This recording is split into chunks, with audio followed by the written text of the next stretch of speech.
No internet. It says no internet. For so many students during COVID-19, All my stuff is still loading. remote learning has been a routine struggle. No, it's saying this site cannot be reached. Laretha Bird is a single mother This is what we go through. with 5 foster children. It has been very challenging. First off, I am not able to work. Because with her kids home all day, they need more of her attention. I still have to help them with things that they need help with if their teachers are not online. I'm doing typing. For 11-year-old Ave and 8-year-old Kayshawn, virtual learning has often meant no learning at all. It made me feel like mad because I was missing my classes. This mother says she spent hours on the phone with her internet provider, Spectrum. I was only able to get through twice. According to Spectrum, internal wiring, number of devices, location of the router, and level of internet service all impact speed and reliability. Unsecured Wi-Fi can also contribute to a slowdown. Sometimes it'll just load and load and load. Those factors have never been more impactful since working remotely. It began when their Jefferson County Public Schools, citing a worldwide pandemic, stopped in-person classes in mid-March.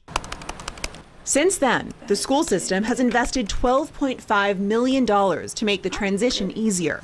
Now, instead of sharing one Chromebook, When we're done, we had to pass it to the other person.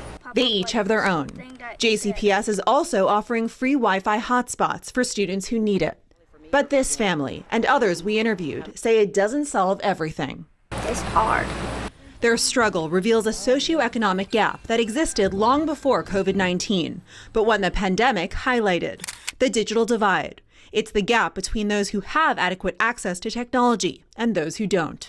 How serious is this digital divide in the age of COVID-19? Our kids aren't being provided the opportunity to get an education that they need when they can't access the internet today. Shelley McKinley has been working to close the digital divide in areas like education. Her company, Microsoft, is partnering with local internet service providers to build infrastructure in mainly rural communities across the U.S. that lack access. Is that divide widening? We don't actually know how big the digital divide is. And that's because the data that's collected is woefully inaccurate. She's talking about data from the Federal Communications Commission that shows about 93% of Kentucky has broadband or high-speed internet available to them.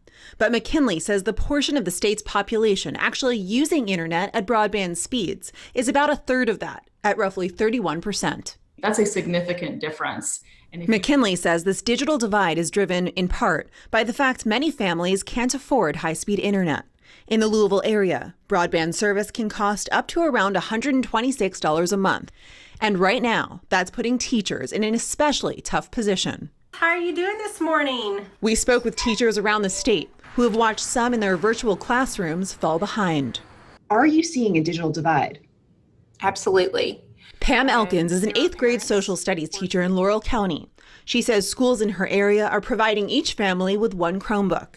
Every school in the district is now a hotspot. And kids can sit in the car and do their work if they don't have good working internet at home. Their cars become classrooms. It's something she says her students are often embarrassed to admit. It just breaks my heart.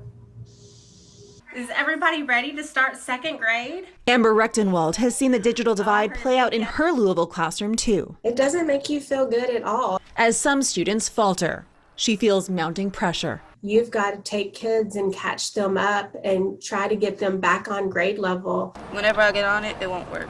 Ave and Kayshawn say every day is a fight for education. They worry about their future.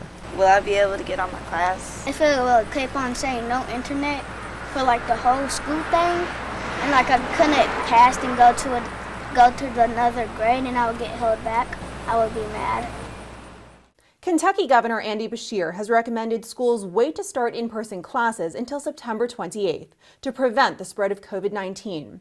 The unintended consequence, according to many researchers, is a widening education gap with students who lack access to technology and support at home, struggling more than ever to keep up. For Focus, I'm Paula Vasan.